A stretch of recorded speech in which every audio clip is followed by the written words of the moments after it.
While dealing with the definition provided under CPC, the definition of the term decree and its various kinds, as we have already discussed in our lecture by the name definition under CPC, we had a little bit idea about a decree and its various kinds. But today in this lecture, we'll be dealing in detail specifically with the term decree and its various kinds. Now start with the lecture.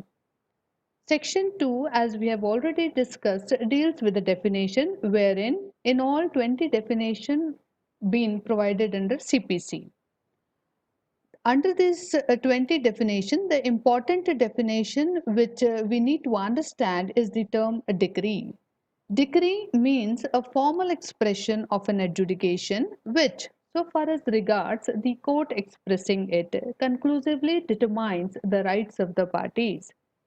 What do we mean by the term decrees? Decree जो है एक तरीके का formal expression है जिसमें कि finally matter को adjudicate यानी डिटरमाइन किया जाता है और कोर्ट इसको एक्सप्रेसली कंक्लूसिवली डिटरमाइन करता है, एक्सप्रेस करता है. It means what? Court tells and what it tells, it conclusively determines the right of parties in it. जो भी parties के बीच में controversy है एक या एक से ज़्यादा issues को लेके, means a formal expression of an adjudication which, so far as regards the court expressing it, conclusively determining the rights of the parties with regard to all or any of the matter in controversy in the suit, and may be either preliminary or final.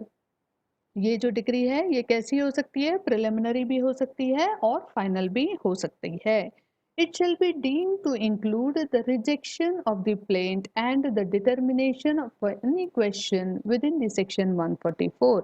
इसे हम बोल सकते हैं कि इसमें include होता है plaint का रिजेक्शन भी और साथ ही साथ रेस्टिट्यूशन ऑफ पार्टीज के ऊपर जो डिसीजन होगा, रिस्टोर करना पार्टीज को उसकी पोजीशन पे, उसके स्टेटस पे रिस्टोर करना, that is what it has been provided under section 144.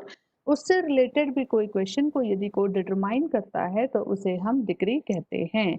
But इसमें ये फॉलोइंग चीजें इंक्लूड नहीं होगी. Decree shall not include any adjudication from which an appeal lies from an order. जो कोई भी बेसिकली कोर्ट ऑर्डर या डिग्री प्रोवाइड करता है, ऑर्डर प्रोवाइड करता है, स्पेसिफिकली जब कोई कोर्ट ऑर्डर प्रोवाइड करता है वो ऑर्डर के अगेंस्ट में यदि अपील का प्रोविजन दिया गया है, यदि किस चीज का प्रोविजन है? अपील का प्रोविजन है, देन इन दैट केस उसे हम डिक्री नहीं कहेंगे.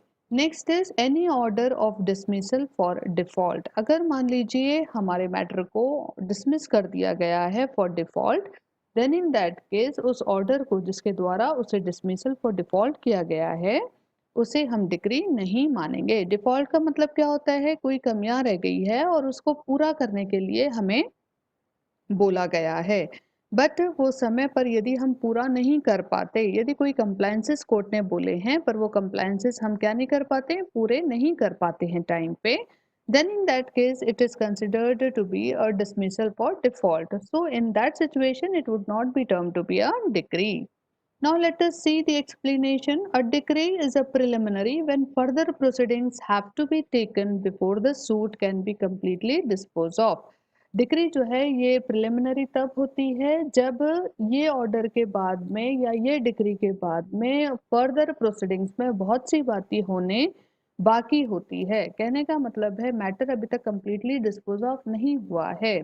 जब ये फाइनल हो जाता है, ये या फाइनल कब कहलाता है? जब मैटर को कंप्लीटली डिटरमाइन कर दिया या जब मैटर को कंप्लीटली डिस्पोज ऑफ कर दिया.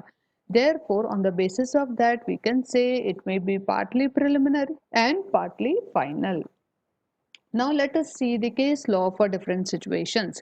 Firstly, the Bank of India versus Mehta Brothers, AIR 1991, Delhi 194. In this, it was held that where in a suit alternative relief is claimed against a 10 sets of defendant, 10 defendant है हमारे, उनके against में हम क्या मांग रहे हैं? Alternative relief मांग रहे हैं पर्टिकुलर सूट में, and a finding is given that one set of defendant is liable and not the other. और जो कोर्ट का डिसीजन आया वो कैसा आया? कोर्ट के डिसीजन में एक ही डिफेंडेंट को लायबल माना गया और बाकियों को नहीं। वन सेट ऑफ डिफेंडेंट्स, एक ही डिफेंडेंट के सेट्स को लायबल माना गया और दूसरों को नहीं। Then indivisible finding amount to decree, तो यहाँ पे जो इनडिविजिबल फाइंडिंग है, भले ही उस फाइंडिंग को हम डिवाइड नहीं कर रहे हैं, एक ही डिग्री के अंदर दिया गया है, but still that particular decree would be term to be a binding. Next is MS Boards and Boards Private Limited versus Himalaya Paper Machinery Private Limited AIR 1990 Rajasthan 12. In this case what has happened? Order making the suit barred by the limitation. ऐसा order जो कि suit को bar by limitation कर दे रहा है, and hence liable to be dismissed means, और ऐसे order को basically and hence liable to be dismissed means the suit is dismissed. इसका ये मतलब होता है, ऐसे ऑर्डर को डिसमिस कर देना मतलब सूट को ही डिसमिस कर देना, and it may tantamount the formal expression of a dismissal of the suit. और इसे ही हम क्या कहेंगे, इसे हम एग्जाम्पल लेंगे कि ये डिसमिसल ऑफ सूट का एक तरीके से बेस्ट एग्जाम्पल है। Next is Chautarmal versus Surendra Lal. Now Sundarlal, Chouthermal versus Sundharlal में what has happened, where a tenant is not a party to a decree, appeal filed by him is not maintainable. इसमें जो tenant है वो अगर कोर्ट में suit में party नहीं है, देयरफॉर वो डिग्री में भी पार्टी नहीं है, and once he is not party to a decree, उसके द्वारा अपील फाइल नहीं की जा सकती, या की भी गई तो वो मेंटेनेबल नहीं रहेगी। Next is Punjab woollen textile firm versus bank of India 1992। इस मैटर में क्या हुआ? इस मैटर में ऐसा हेल्ड किया गया कि compromised decree and consent decree passed with the command of the court will be called as a decree passed by the court. Now compromised decree मतलब क्या होता है? जहाँ पे दोनों भी पार्टी जो हैं वो म्यूचुअली किसी एक पर्टिकुलर इसमें एग्री हो जाती हैं, तो उसे हम कहते हैं compromised decree. And consent degree, इसे हम कंसेंट डिग्री भी कहेंगे। जो भी पास की जाती है कोर्ट के द्वारा उसे हम डिग्री ही मानेंगे, which is passed by the court. Next is in Satpal Tandon versus Shrimati Jyotsna. In this case, it was held that a decree would not stand void where the judgment and the decree does not mention the ground of eviction. अगर मान लीजिए कि जो भी decree pass हुई है उसमें eviction के ग्राउंड अगर नहीं बताए गए हैं, यदि उसमें इविक्शन के ग्राउंड नहीं बताए गए हैं तो उसे हम वॉइड डिक्लेयर नहीं करेंगे। तो अ decree would not stand void, decree जो है उसे वॉइड डिक्लेयर नहीं किया जाएगा वेयर द जजमेंट और अ decree does not mention the ground of eviction. अगर डिक्री या जजमेंट में ग्राउंड ऑफ इविक्शन नहीं बताया गया है, देन इन दैट केस उसे हम क्या नहीं कहेंगे? डिक्री नहीं कहेंगे। देन डिक्री वॉइड नहीं कहेंगे। Next is oriental insurance company limited versus Sardar Sadhu Singh. In this matter, what has happened? In this matter, it was held that making of award by claims tribunal, making of award by claims tribunal under Motor Vehicle Act 1988 does not amount to a judgment, decree or the order within the meaning of the Code of Civil Procedure. तो यहाँ पे इस basically इसमें ऐसा held किया गया था कि जो कोई भी अवार्ड क्लेम ट्राइब्यूनल के द्वारा दिया जाता है, क्लेम ट्राइब्यूनल कौन से एक्ट के अंतर्गत? मोटर व्हीकल एक्ट के अंतर्गत, देन इन दैट केस जो कोई भी अवार्ड दिया जाएगा उसे ना हम जजमेंट मानेंगे, उसे ना हम डिक्री मानेंगे और ना ही उसे हम ऑर्डर मानेंगे within the meaning of the code of civil procedure. Next is a part of the above definition जो भी प्रोवाइड की गई है अंडर सेक्शन 2 क्लॉज 2 के अंतर्गत and on the basis of its reading, ये क्लियर हो जाता है कि हर एक ऑर्डर जो है वो अपने आप में डिक्री नहीं है। तो फिर बात आती है कि what do we mean by the term decree. तो इन रथिनवल चैतर वर्सेस सिवारमन के मैटर में what are the essential ingredients और what are the essential elements of the decree, ये स्पेसिफाई किया गया। इसमें ऐसा बोला गया कि there must be an adjudication and such adjudication must be given in a suit. पहली बात तो एडजुडिकेशन होना चाहिए, एडजुडिकेशन सूट में दिया जाना चाहिए और उसने डिटरमाइन करना चाहिए rights of the parties with regard to all or any of the matter in the controversy, और इस तरीके का डिटर्मिनेशन जो है वो कंक्लूसिव नेचर का होना चाहिए और ये फॉर्मली कोर्ट के द्वारा एडजुडिकेशन एक्सप्रेस किया जाना चाहिए. When all these ingredients are there, then in that case we call the same to be a decree. Now on the basis of that, we come to know that there are two kinds of decrees. Or firstly the preliminary decree and secondly the final decree. But apart of that, there are other form of decrees also. Now let us see what are these decrees. Firstly the preliminary decree, secondly the final decree. Now the partly preliminary and partly final decree. Next is contest decree and consent oblique compromise decree. A part of that, there is also one called ExParty Degree. Now let us see what do we mean by the term preliminary decree, where an adjudication decides the rights of the parties with regard to all or any of the matter in controversy in the suit but does not completely dispose of the suit. जब कभी भी court का decision decide करता है parties के right को with regard to all or any of the matter या dispute between the parties, but वो फाइनली मैटर को डिस्पोज ऑफ नहीं करता, तो उसे हम कहेंगे ये प्रिलिमिनरी डिग्री है. नेक्स्ट इज प्रिलिमिनरी डिग्री जो है वो सिर्फ उन केसेस में पास की जाती है जहां पे कोर्ट को पहले एडजुडिकेट करना होता है upon a rights of parties और उसके बाद में उनको आगे के मैटर को डिसाइड करने के लिए अपने कुछ समय के लिए स्टे कर देने पड़ते हैं until it is in a position to pass a final degree, जब तक कि वो फाइनल डिग्री पास नहीं कर देता. तो प्रिलिमिनरी डिग्री जो है वो सिर्फ उन केसेस में पास होगी जहां पे कोर्ट जो है वो सबसे पहले सिर्फ पार्टीज के राइट को एडजुडिकेट करता है और उसके बाद में आगे की पोजीशंस को क्लियरली डिस्कस करके डिसाइड करता है. तो जब ऐसा होता है then in that case a preliminary decree is said to have been passed in those cases wherein the court has first to adjudicate upon the rights of the parties and has then a stay his hand for a time being until it is in a position to pass a final decree in the suit.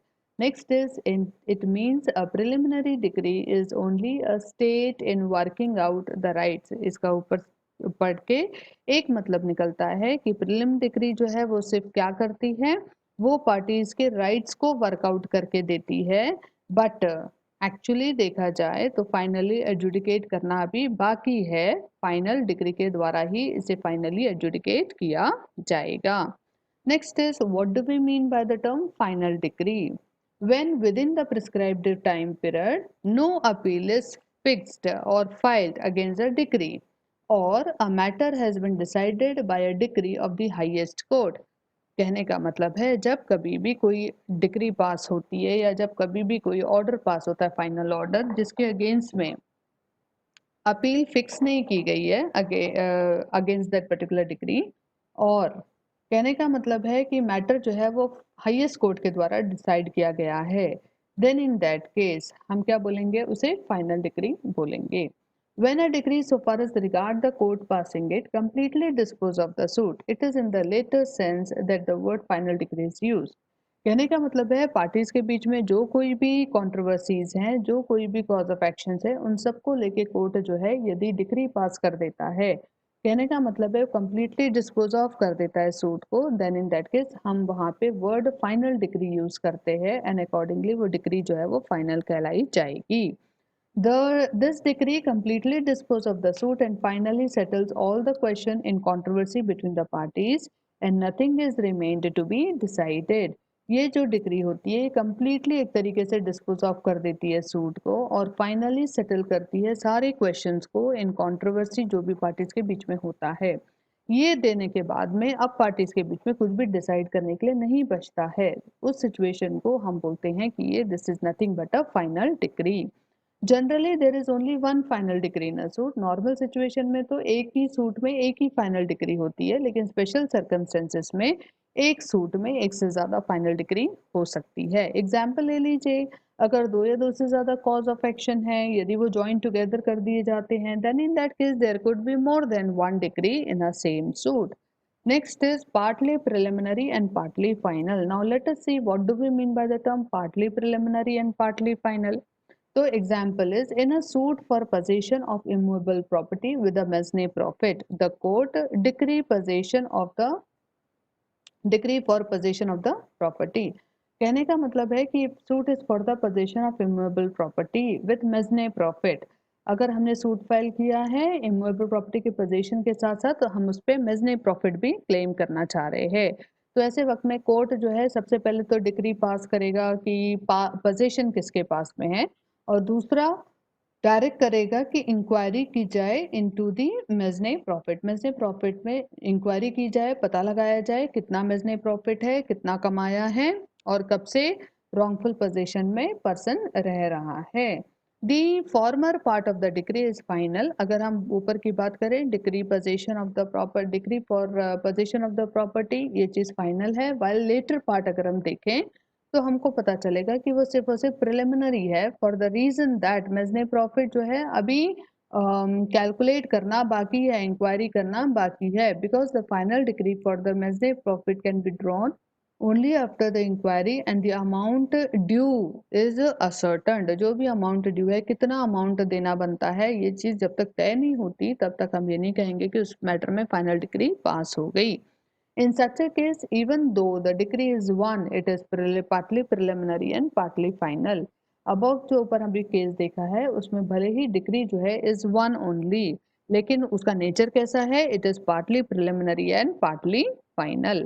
Next is a contest decree and consent decree। Contest decree मतलब क्या होता है, जब दो लोग आपस में matter को लड़ते हैं, एक हाँ बोलता है और दूसरा ना बोलता है, अकॉर्डिंगली वो कॉन्टेस्ट करते हैं अगेंस्ट ईच अदर, और दोनों भी कॉन्टेस्टिंग पार्टीज को कोर्ट सुनने के बाद में अपनी डिग्री पास करती है एंड अकॉर्डिंगली उनके राइट्स को डिटरमाइन करती है। जब इस तरीके की सिचुएशन होती तो उसे हम क्या कहते हैं, कॉन्टेस्ट डिग्री कहते हैं। When the parties to the suit contest the matter and the court, after hearing both the sides, passes a decree determining their right, is called as a contest decree। Contest decree means when pendency of the suit, the rival parties reconcile and each party reach to a compromise on an issue in dispute। तो consent decree मतलब क्या होती है, during dependency of the litigation जो दोनों भी जो contesting parties हैं वो रिकंसाइल हो जाती है, यानी किसी एक मुद्दे पे आके एक मत हो जाती है, and reach to a compromise and accordingly वो मैटर में वो कॉम्प्रोमाइज कर लेती है। In other word it could be said that जब कोर्ट पास करता है decree in accordance with the terms and conditions of the parties, जो भी म्यूचुअली सेटल डाउन हो गए हैं, कॉम्प्रोमाइज कर रहे हैं, देन इन दैट केस इस तरीके से जो कॉम्प्रोमाइज डिग्री होगी वो एक तरीके का ड्रॉन एग्रीमेंट होगा, या एक तरीके का एग्रीमेंट जो पार्टीज के बीच में अग्री हुआ है उसके ऊपर बेस्ड रहेगा। तो this type of decree would be termed to be a contest consent decree, and accordingly this consent decree would be having a binding effect over the parties। Next is ex-parte decree। Now what do we mean by the term ex-parte decree? It means on behalf of one side or without hearing the other side. X party degree का मतलब होता है जब हम सिर्फ एक ही side के party को सुन के मैटर में डिसीजन दे देते हैं, अदर साइड की जो पार्टी होती है या जो अपोजिंग पार्टी होती है उसको हम क्या नहीं देते हैं, उसको हेयरिंग का बेसिकली अपॉर्चुनिटी नहीं देते हैं, इसे हम एक्स पार्टी डिग्री बोलते हैं। For example a decision determining the right of one party is a x party degree. एक तरीके से जो डिसीजन दिया जाता है कोर्ट के द्वारा जिसमें सिर्फ और सिर्फ एक पार्टी को ही कंसर्न में रख के मैटर डिसाइड किया जाता है, या एक ही पार्टी के प्रेजेंस में मैटर डिसाइड किया जाता है, the decision determining the rights of the parties is would be termed to be an ex-parte decree। Now students, I hope you have understood the concept, and we have covered here now the definition part wherein we have dealt with the decree and its various kinds।